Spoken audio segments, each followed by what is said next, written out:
Hello viewers, আসসালামু আলাইকুম। কেমন আছেন সবাই? আশা করি ভালো আছেন। আমি আজ আপনাদের সাথে শেয়ার করব গরুর মাংসের বিরিয়ানি। তো প্রথমে এখানে আমি ১ কেজি গরুর মাংস পরিষ্কার করে ধুয়ে পানি ঝরিয়ে নিয়েছি। তারপরে এখানে দিব স্বাদমতো লবণ, মরিচের গুঁড়া, ধনিয়া গুঁড়া, পেঁয়াজ ও কাঁচামরিচ কুচি, সাদা কালো এলাচ, দারচিনি ও তেজপাতা, আদা বাটা, রসুন বাটা, জিরা বাটা ও সয়াবিন তেল দিয়ে আমি মাংসের সাথে মশলাগুলো আমি ভালোভাবে মেখে নিব।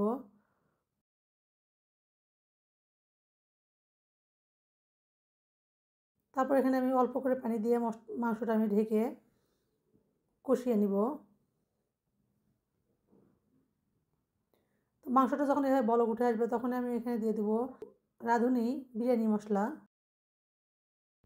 তো আমার কাছে মনে হয় মাংসটা কষানো যতটা ভালো হবে বিরিয়ানিটা খেতেও কিন্তু ততটাই মজা লাগবে। তা মাংসটা কষিয়ে আমি এভাবে উপরে যখন এভাবে তেল উঠে আসবে তখন আমি এটা চুলা থেকে নামিয়ে নিব। তারপর একটা পাতিলে আমি পরিমাণ মতো সয়াবিন তেল দিয়ে দিব। তারপর দিয়ে দেবো পেঁয়াজ কুচি। পেঁয়াজ কুচিটা আমি সোনালি রং করে ভেজে উঠিয়ে নিব।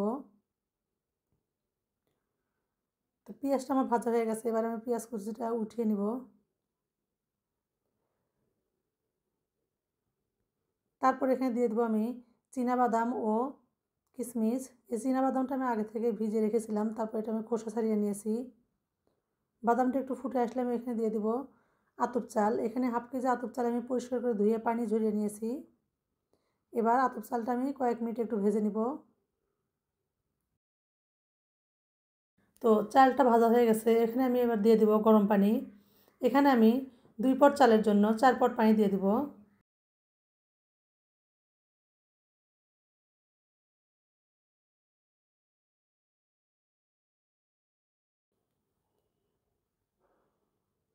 তারপর এখানে দিয়ে দেবো স্বাদ মতো লবণ। তারপর এটা আমি নেড়ে চেড়ে ঢেকে দিব।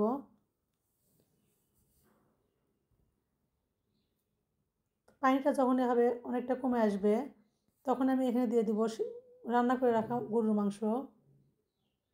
আমার মনে হয় এভাবে গরুর মাংসটা দিলে বিরিয়ানিটা খেতে অনেক মজা লাগে এবং মাংসের সঙ্গে চালের সঙ্গে ভালোভাবে মিশে যায় এটা।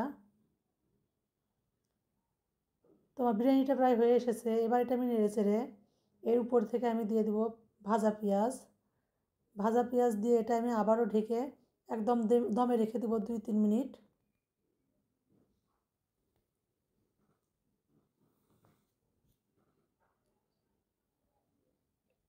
তো আমার রান্না হয়ে গেছে, কেমন হয়েছে অবশ্যই কমেন্ট করে জানাবেন। আল্লাহ হাফেজ।